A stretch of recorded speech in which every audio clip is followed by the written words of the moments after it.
UNTV News and Rescue. Mga balitang nakalap at ang pag-aksyon ng UNTV News and Rescue sa Pilipinas at saan mang panig ng daigdig. C-News.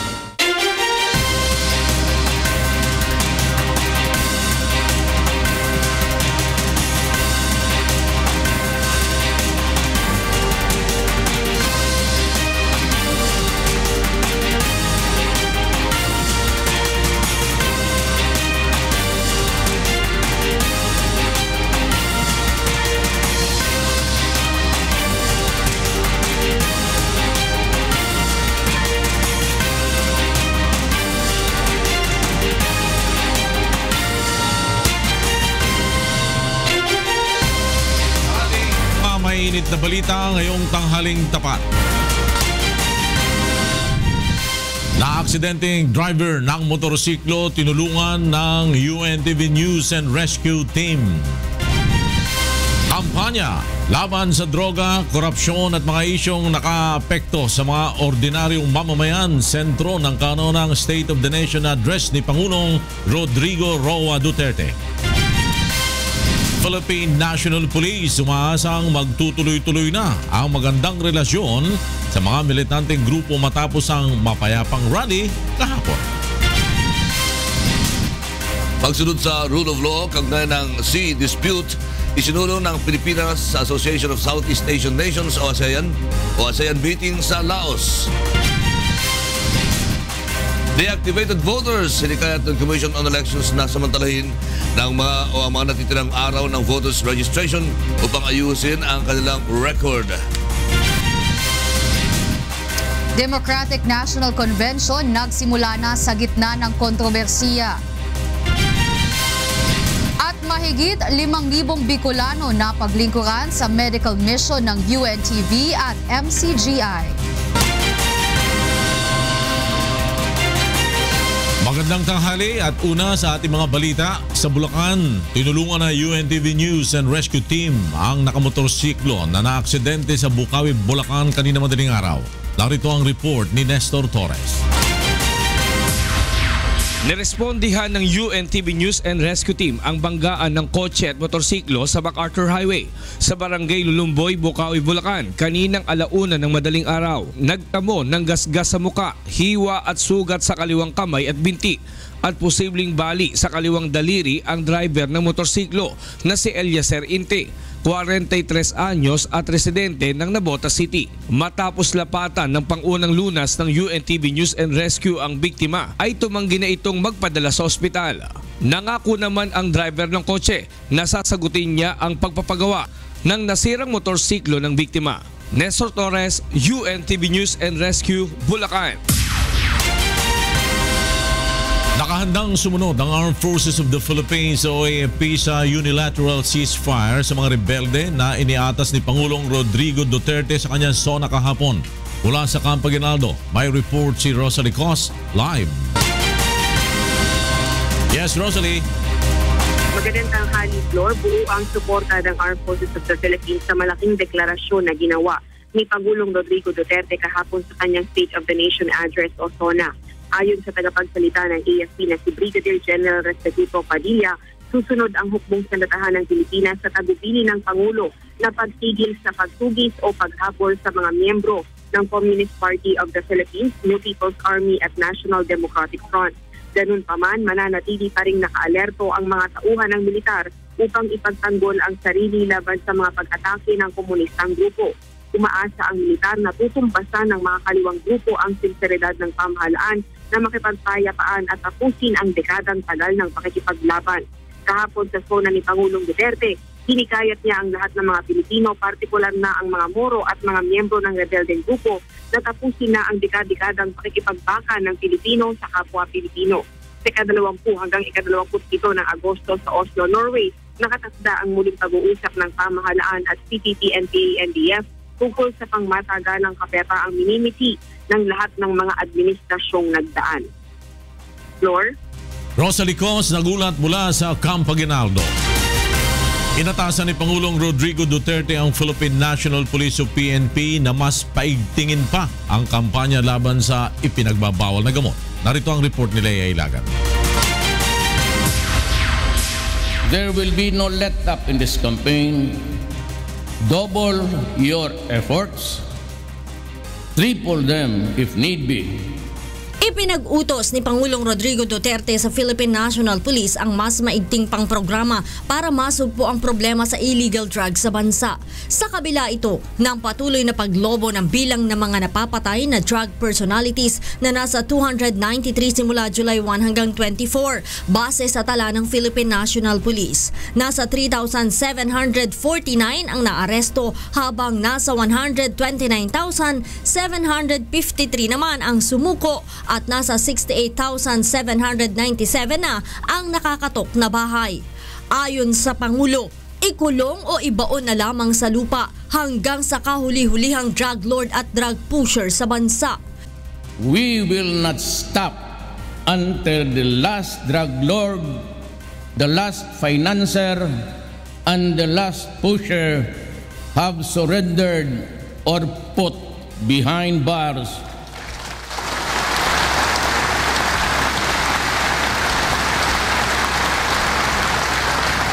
Or below the ground if they so wish. Kaugnay nito ay sinabi din ng Pangulo na prioridad ng kanyang administrasyon ang rehabilitasyon ng mga drug user. Magpapatayo ani ang pamahalaan ng karagdagang rehabilitation centers at treatment center para ma-accommodate ang dumaraming bilang ng mga sumusukong drug users. Nais din ng Pangulo na gawing rehabilitation center ang mga military camp sa bansa. Nangako naman ito ng suporta sa mga pulis na maayos na gumagawa ng tungkulin. Subalit, nagbabala naman sa mga pulis na umaabuso sa tungkulin. Abuse your authority and there will be a hell to pay.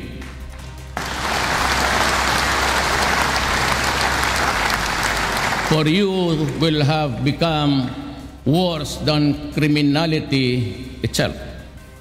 Let me repeat my warning to all. Do not do drugs.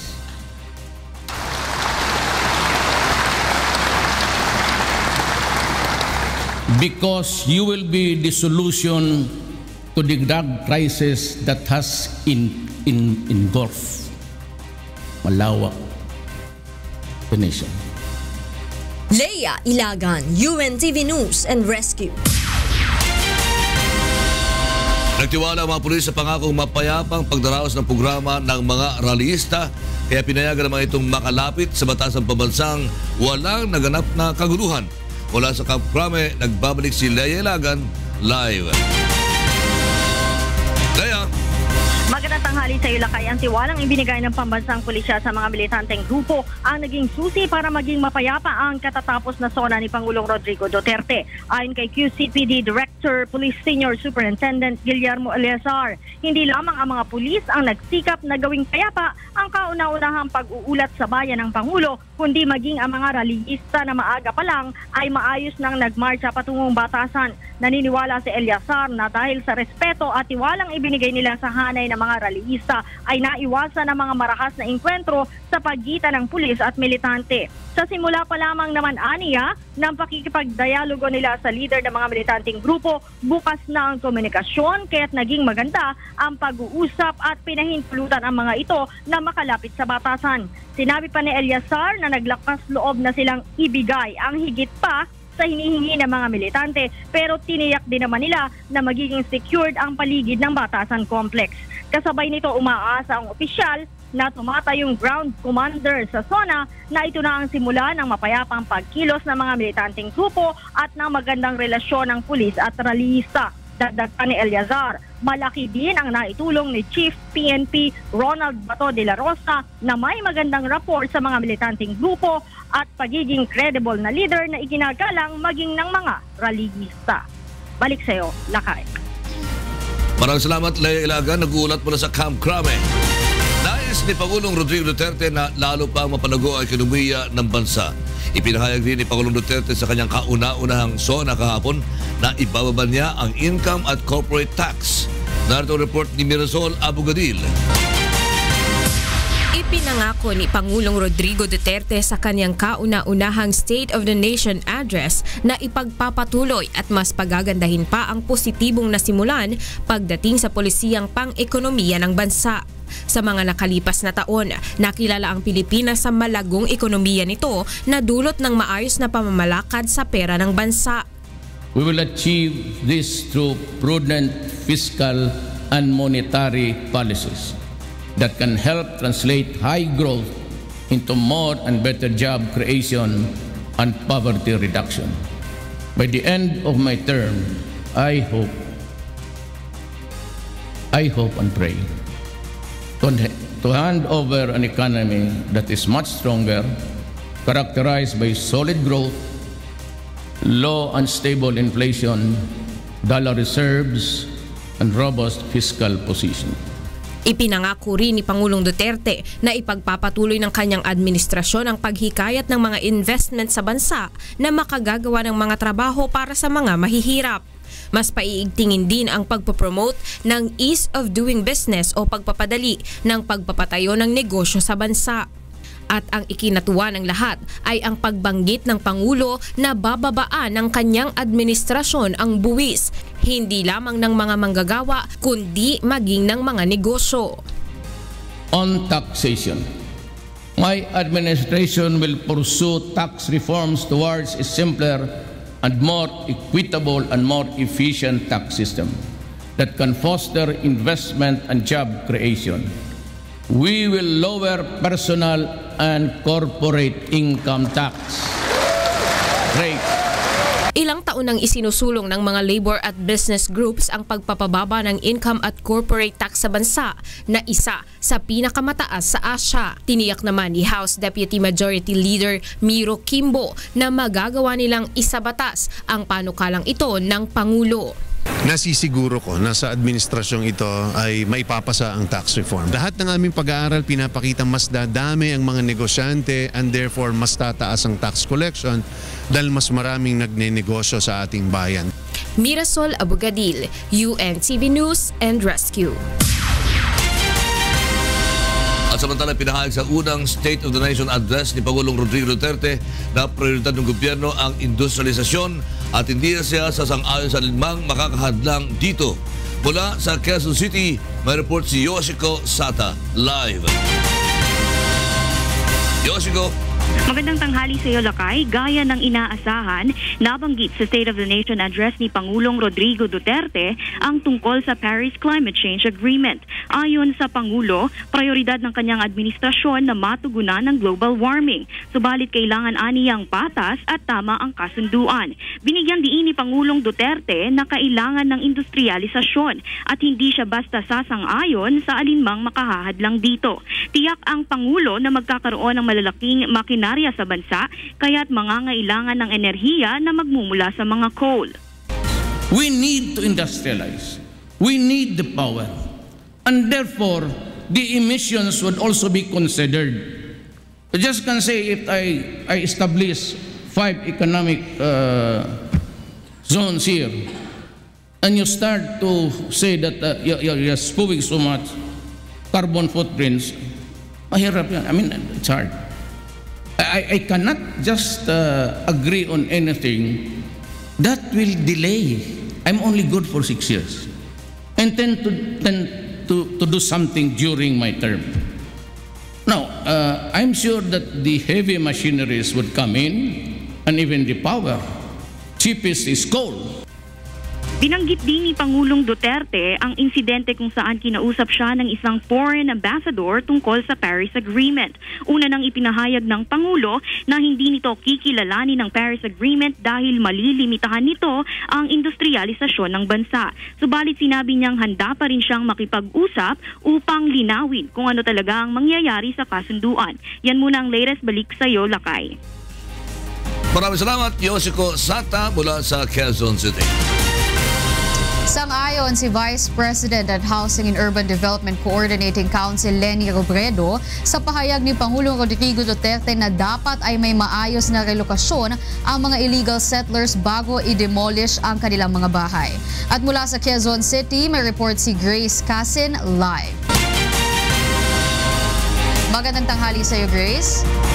Wala masaya si Vice President Leni Robredo dahil mismong si Pangulong Rodrigo Duterte ang nagbanggit sa kanyang sona na hindi dapat isagawa ang demolisyon kung walang tiyak na relokasyon. Ayon kay Vice President Robredo, tumugma ang pananaw ng Pangulo sa mismong misyon ng HUD-C. Dahil oras na i-demolish ang mga ito ay dadagdag pa sila sa bilang ng mga walang bahay. Samantala, binigyan din ng Vice Presidente na kung sila ay bibigyan ng relokasyon, dapat ay on-site relocation din. Dahil asian niya sa kanyang pakikipag-usap sa mga nakatira sa relocation areas na mas lalong lumalaki ang gastos ng kanilang pamilya, lalo na kung ito ay nare-relocate sa mga malalayong lugar. Dahil dito, kung nasa Maynila anya ang hanap buhay ng isa sa kanila, ay nangungupahan pa sila ng kwarto na malapit sa kanilang pinagtatrabahuhan. Liban dito, nahihiwalay pa sila sa kanilang mga mahal sa buhay. Sa ngayon, anya ay patuloy ang pag-aaral na ginagawa ng kanyang ahensya upang magawa ng paraan na ma-relocate sa mga walang tirahan sa mga lugar na malapit rin sa kanilang pinagtatrabahuhan. Wala. Maraming salamat sa iyo, Grace Casin mula sa Quezon City. Kabilang rin sa nabanggit sa sona ni Pangulong Duterte ang pagpapatupad sa responsible parenthood at family planning. Naritong report ni Aiko Miguel. Umabot na sa 102.2 million ang populasyon sa Pilipinas noong 2015. Kabilang sa mga ibubunga ng sobrang dami ng tao sa bansa, ang kawalan ng makakain, tirahan at kabuhayan. At sa pagpasok ng bagong administrasyon, isa sa naiisip na solusyon ni President Duterte ang pagpapatupad ng 3-child policy sa bansa. Sa sona ng Pangulong Duterte kahapon, ipinahayag nito ang implementasyon ng responsible parenthood lalo na sa mahihirap na pamilya sa bansa. The implementation of the Responsible Parenthood and Reproductive Health Law must be put into full force and effect so that couples, especially the poor, will have freedom of informed choice on the number and spacing of children they can adequately care and provide for, eventually making them more productive members of the labor force. Una nang nagpahayag ng suporta ang bagong Department of Health Secretary at sinabing isa ito sa mga tututukan ng kagawaran. The 3-child policy that the President has mentioned is actually a statistics that we hold, that it is the desired number of children, average number of children that women of reproductive age in this country want. Ayon sa DOH, hindi lamang makabubuti sa kalagayan ng kabuhayan ng isang pamilya kung lilimitahan ang bilang ng kanyang anak. May mga benepisyo rin sa kalusugan ng isang babae. The health of mothers and children is optimized or ideal if the spacing of births is 3 to 5 years. Ayon sa isang OB-gynecologist, mas mababa ang panganib sa kalusugan ng isang babae kapag hindi ito madalas magbuntis. Siyempre, the more pregnancies you have, the higher the risk, no? Wala namang kasing risk pag konti lang ang anak. If you have less than 3 children, you lower the risk of pregnancy complications. Aiko Miguel, UNTV News and Rescue. Sa iba pang balita, operational na ang pasilidad para sa recycling ng mga garden waste sa Las Piñas City. At mula sa Las Piñas, may report si Brian De Paz live. Yes, go ahead, Brian. Waila, opisyal ng binuksan ang vermicomposting facility o ang pasilidad na nagre-recycle ng mga garden waste o mga dumi sa mga halamanan sa Las Piñas, Parañaque Critical Habitat and Ecotourism Area. Patuloy ang ginagawang paglilinis dito ng pamahalaan at non-government organization sa lugar dahil ito'y idineklarang wetland of international importance sa ilalim ng Ramsar Convention. Ayon sa philippinerice.gov.ph, ang vermicomposting ay isang proseso sa paggawa ng organikong pataba sa pamamagitan ng mga earthworm. Kinakain nila ang mga organikong bagay tulad ng mga halaman at dumi ng hayop at ginagawa itong vermicast. Ang vermicomposting ay isinusulong rin ng kagawaran ng agrikultura. Ayon kay Senador Cynthia Villar, malaki ang pakinabang ng kapaligiran sa vermicomposting. Lumagda sa kasunduan ng Department of Environment and Natural Resources at Philippine Reclamation Authority upang pamahalaan ang operasyon ng recycling facility.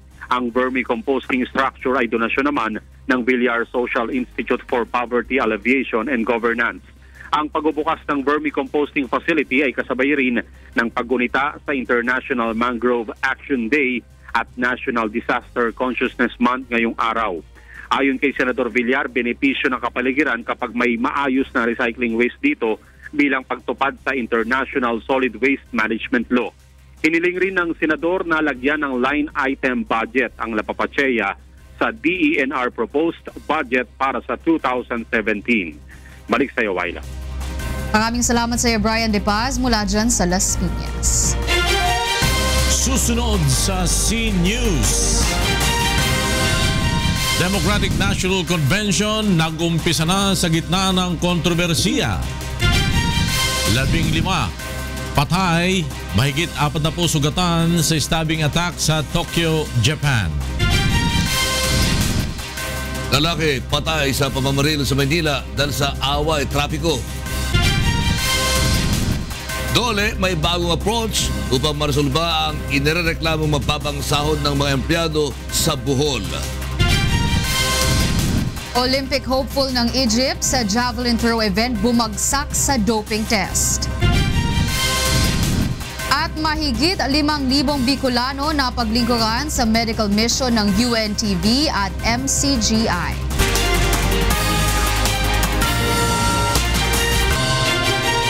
Sa pagpapatuloy ng C-News, hinikayat ng Commission on Elections sa mga deactivated voters na samantalahin ang nalalabing 5 araw upang maiayos ang kanilang registration record at makaboto sa darating na barangay at sangguniang kabataan elections sa Oktubre. Mula sa COMELEC, may report si Victor Cosare, live. Yes, Victor. Lord, sa talang ng Commission on Elections, mahigit 2 milyon ang deactivated voters dahil hindi dumaan sa biometric registration bago ang May 9 election. Subalit ang kay COMELEC spokesman James Menes, mula nang magbukas ang registration period nitong July 15 hanggang July 23, mahigit 83,000 lang sa mga ito ang nagpa-reactivate. Pinakamarami dito ang nagmula sa Metro Manila na aabot sa 49,000. Kaya panawagan ng poll body samantalahin ang nalalabing mga araw hanggang Sabado upang maiayos ang kanilang rehistro at makaboto sa darating na barangay at sangguniang kabataan election sa Oktubre. Pero bukod sa mga apektado ng no bayo, no voto, may tuturing din na deactivated voters ang mga hindi nakaboto sa nakalipas na 2 magkasunod na national elections. Halimbawa kung hindi nakaboto noong 2013 barangay election at hindi rin nakaboto nito. Babalikan po natin ang ulat na yan ni Victor Cosare mula sa COMELEC. Isinulong ng Pilipinas sa ASEAN meeting sa Laos ang pagsunod sa rule of law kaugnay sa pinagagawang teritoryo sa West Philippine Sea. Mula sa Quezon City may report si Darlene Basingan, live. Yes, Darlene. Yes, Floor, matagumpay kami sa ASEAN meeting sa Laos ang pagsunod sa rule of law kaugnay ng pagresolba sa isyu ng agawa ng teritoryo sa West Philippine Sea. Ito'y sa kabila ng patuloy na tensyon sa South China Sea matapos pumabor sa Pilipinas ang UN Arbitration Court sa kasong inihain ng bansa laban sa China. Ayon sa DFA, ipinanukala rin ni Foreign Affairs Secretary Perfecto Yasay Jr. sa mga miyembro ng ASEAN na gawing pangunahing prinsipyo ng ASEAN ang pagsunod sa rule of law. Sinabi din anya ni Yasay na ang lahat ng hindi pagkakasundo, masalo na tungkol sa sea dispute ay maaaring epektibong maresolba sa pamamagitan ng pakikipagdialogo. Dumalo sa SONA ni Pangulong Aquino ang Chinese ambassador to the Philippines sa isang ambush interview. Sinabi nito na handa naman makipagdialogo ang China sa Pilipinas kaugnay ng pagresolba sa sea dispute. Samantala, Floor, inaasahan na bibisita si U.S. Secretary of State John Kerry sa mga bansa na nawagan sa China na sumunod sa rule of law, partikular na sa naging desisyon ng UN Arbitration Court. Floor? Darlene Basingan nagulat mula sa Quezon City. At balikan po natin ang ulat ni Victor Cosare. Kaugnay po yan ang panawagan ng COMELEC doon sa mga deactivated voters. Victor! Lord, sa tala ng Commission on Elections, nasa mahigit 2 milyon ang deactivated voters dahil hindi dumaan sa biometric registration bago ang nakaraang May 9 elections. Palit mula nang magbukas ang registration period nitong July 15 hanggang July 23, ayon kay COMELEC spokesman James Jimenez, mahigit 83,000 lang sa mga ito ang nag-reactivate. Pinakamarami dito ang nagmula sa Metro Manila na aabot sa 49,000. Kaya panawagan ng poll body samantalahin ang nalalaping mga araw hanggang Sabado upang maiayos ang kanilang rehistro at makaboto sa darating na barangay at sangguniang kabataan elections sa Oktubre. Pero bukod sa mga apektado ng no bio, no voto, maituturing din na deactivated voters ang hindi nakaboto sa nakalipas na 2 magkasunod na national elections. Halimbawa kung hindi nakaboto noong 2013 barangay elections at hindi rin nakaboto noong May 9 elections, deactivated na kaya kailangang magtungo sa COMELEC office na nakakasakop sa kanilang lugar upang magpa-reactivate. Paalala ng COMELEC sa Sabado na July 30, ang huling araw ng registration kaya asahan na ang mahabang pila sa mga tanggapan ng poll body. Sa huling ulat ng komisyon, sa loob ng 10 araw, nasa 1.4 million pa lang ang nagparehistro. Wala namang planong magbigay ng extension ng COMELEC sa registration period. Floor? Victor Cosare nagulat mula sa COMELEC.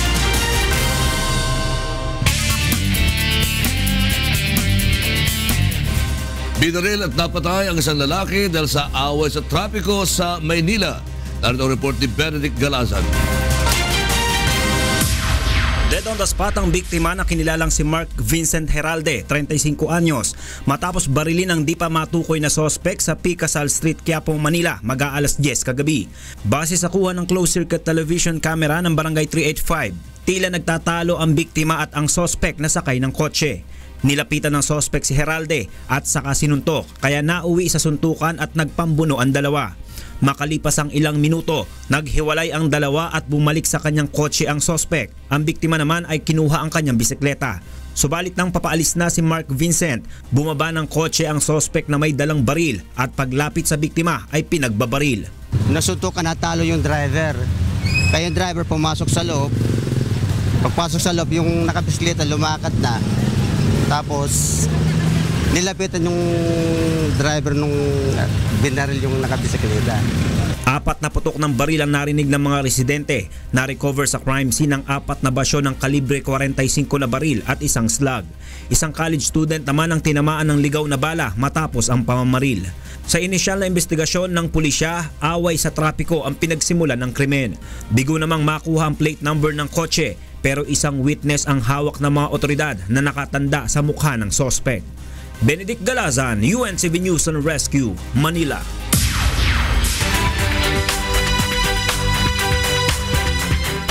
Sa Amerika, kasulukuyang itinaraos ang Democratic National Convention sa Philadelphia, Pennsylvania, kung saan opisyal na itatalaga si dating U.S. Secretary of State Hillary Clinton bilang pambato ng Democrats sa presidential elections sa Nobyembre. Mula sa Washington, D.C., may report si James Buntuyan, live. James? Yes, Lakay, nagsimula na nga ang Democratic National Convention sa Philadelphia, Pennsylvania upang formal nang italaga si Hillary Clinton bilang opisyal na kandidato ng Democratic Party sa November election. Ginaganap ang convention sa gitna ng kontrobersya sa loob ng partido na inilabas ng WikiLeaks tungkol sa emails tungkol sa mga opisyal ng Democratic National Committee. Dahil dito nagbitiw na sa tungkulin bilang chairwoman o chairperson ng DNC na si Debbie Wasserman Schultz na sinasabing may kinalaman sa email scandal. Ayon sa mahigit na 20,000 emails na inilabas ng WikiLeaks, lumalabas na pinaboran ng committee si Hillary kontra sa katunggali nitong si Bernie Sanders.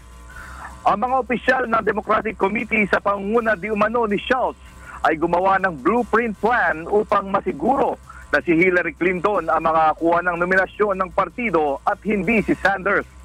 Ikinigalit ito ng mga supporters ni Sanders. Gayunpaman, hinikayat ni Sanders ang kanyang mga supporters na huwag gumawa ng anumang protesta sa convention at sa halip ay makiisa at makipagtulungan para matalo ang Republican candidate na si Donald Trump sa eleksyon. Kasama sa mga nagbigay ng kanilang speech sa convention upang suportahan si Hillary Clinton ay sina First Lady Michelle Obama, Representative Joseph Kennedy III, Senator Warren at pati na rin si Bernie Sanders. Samantala sa isang national presidential survey, lamang ng 8% si Donald Trump laban kay Hillary Clinton, ngunit inaasahan meeting ni Clinton pagkatapos ng convention. At yan muna ang ating update mula dito sa Washington DC. Live, balik sa inyo, Lakay. Maraming salamat, James Bontuyan, nag-uulat mula sa Washington DC. Samantala napinsala ng landslide ang malaking bahagi ng highway na nagdurugtong sa Sichuan Province at Tibet Autonomous Region sa southwest China. Nagsasagawa na ang mga otoridad ng clearing operations sa may 51 kilometrong kalsada. Naglagay ng police traffic control sa lugar upang imando ang daloy ng mga sasakyan. Pinaalalahanan din ang mga motorista na mag-ingat dahil sa posible pang pagguho ng lupa dulot ng walang tigil na pag-ulan. Balita pa rin sa labas ng bansa, pinangangambahan ang tumaas pa sa 15 ang patay sa stabbing attack sa Tokyo, Japan kanina. Isang 26-year-old na sospek ang pumasok sa isang pasilidad para sa may kapansanan at bigla na lamang walang habas na nanaksak. 15 ang kaagad na nasawi habang 4 ang nasa kritikal na kondisyon dahil sa cardiac arrest. Mahigit 4 na po naman ang ginagamot ngayon sa ospital dahil sa mga tinamong sugat. Karamihan sa mga nakatira sa pasilidad ay nasa edad 19 hanggang 70. Inaalam na ng mga otoridad ang motibo ng sospek sa pananaksak.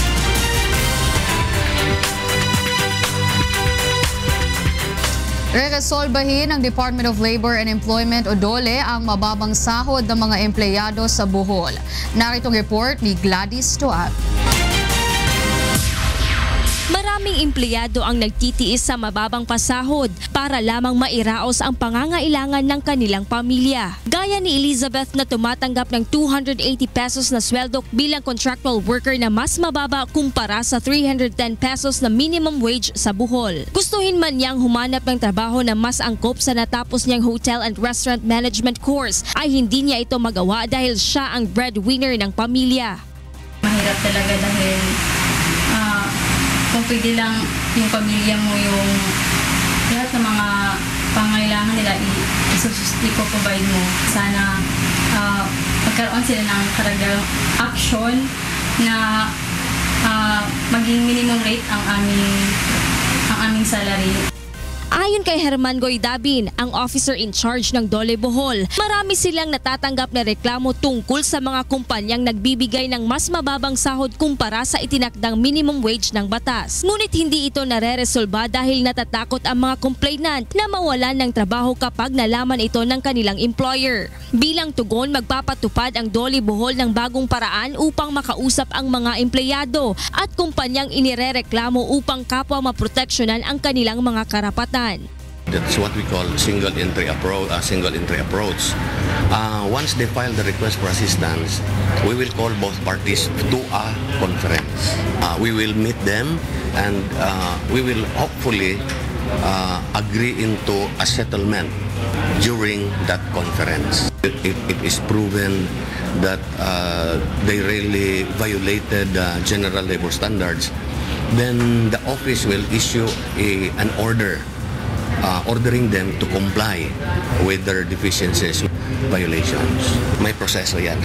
Paalala rin ng DOLE sa mga employer na sumunod sa mandatory general labor standards at bigyan ng 4 basic rights ang kanilang mga empleyado. Payo rin nila sa mga manggagawa na huwag matakot magsumbong upang mabigyan ng tamang abiso o aksyon. Umaasa naman ng mga empleyado sa probinsya ng Bohol na tutugon ang mga employer sa bagong approach ng DOLE. Gladys Tuabi, UNTV News and Rescue, Bohol.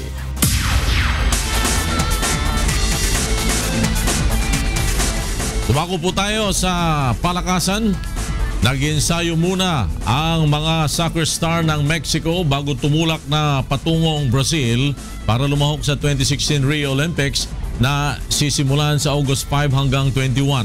Idedepensa ng Mexico ang kanilang gold medal sa Rio Games na kanilang napagwagihan sa London 4 na taon na nakalilipas, ang mga new generation na mga batang players sa Mexico team ay binubuo ng 15 malalaro na ang edad ay 23. Pangungunahan sila ng kanilang coach na si Raul Gutierrez.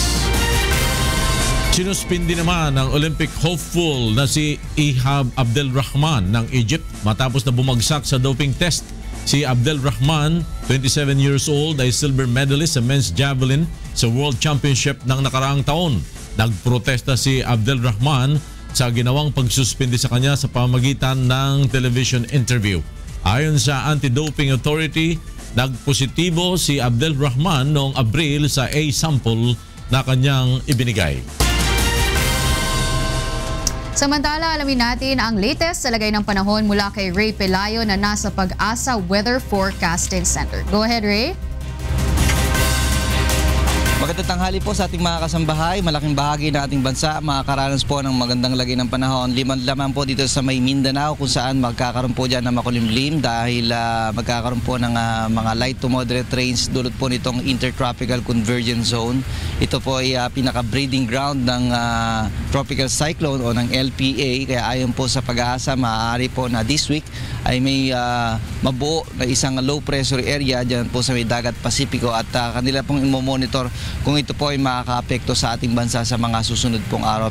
Pero sa ngayon po, ang Metro Manila at malaking bahagi po ng Luzon kasama ng Visayas area ay makakaranas naman ng partly cloudy to cloudy skies at mamaya pong hapon o gabi, mas malaki po ang chance na magkakaroon po ng mga pagulan, pagkidlat at pagkulog. Sa mga maglalayag, wala pong gale warning. Ang Pag-asa, malaya pong pumalawot sa anumang baybay ng ating bansa.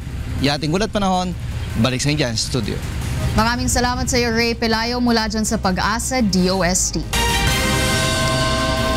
Palakay, natapos na yung SONA, yung the most anticipated SONA ni President Digong.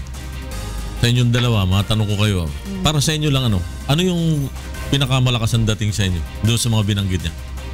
Yung binababa yung income tax at saka corporate tax ba yan? Actually, yun ang pinakamalakas yung palakpakan eh.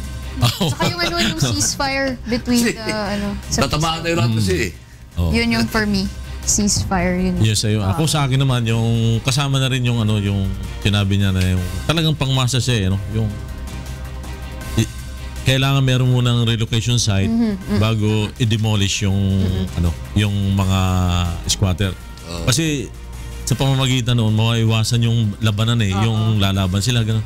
Kasi meron sila noon nasisiguro ng lilipatan. May lilipatan ka agad. Hindi yung bigla-bigla.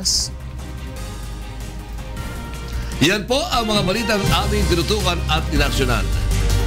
Dahil sa aming pagbabalita, una ang pagkalinga sa kapwa. UNTV C News. May balita sa mga panig ng daigdig. Magandang tanghali.